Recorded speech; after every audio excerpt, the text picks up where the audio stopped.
Sponsored by कब्ज और उससे संबंधित तकलीफों का समाधान। बैद्यनाथ कब्ज आहार दे, कब्ज में आराम, प्राकृतिक और सुरक्षित। In a major setback for the Rishi Sunak-led British government, the House of Lords, or the upper house of the British Parliament, voted to delay his Rwanda plan, days after he requested the members of the upper chamber to not block his plan. The Safety of Rwanda Asylum and Immigration Bill paves the way for Britain to put asylum seekers on one-way flights to Rwanda. It was passed in the lower house with 276 votes out of 320 votes in the British Parliament last week.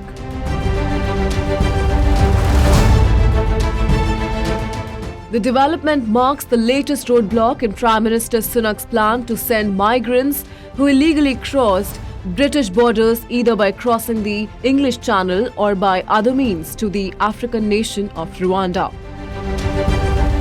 Choosing to vote for delay on the crucial treaty on Monday evening, the members of the House of Lords underscored how some members of the upper chamber oppose the policy that has been controversial since it was first introduced by former Prime Minister Boris Johnson.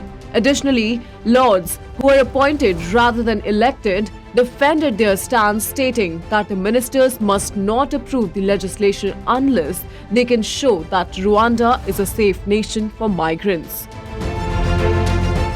However, the votes by the members of the House of Lords have a limited impact since they do not have the power to prevent a treaty from coming into force. Yet, it marks a significant hindrance to Prime Minister Sunak's bill, as the Lords might try to bring amendments to the legislation.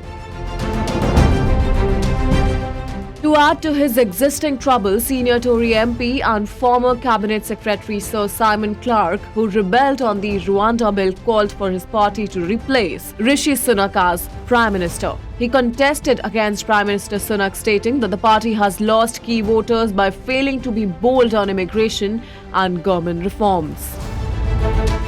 For those unversed, the Rwanda Plan came into being in April 2022 under former Prime Minister Boris Johnson when he signed the pact with Rwanda to send a slew of migrants to the South African nation. However, since then, the plan has been facing legal challenges, most crucial among which was the Supreme Court terming the bill unlawful because migrants were at risk of being sent to their homelands or other nations. Keeping in mind Supreme Court's rule, when Sunak came to power, he formalized a new treaty with Rwanda which sought to prevent any migrant from being sent elsewhere other than back to Britain.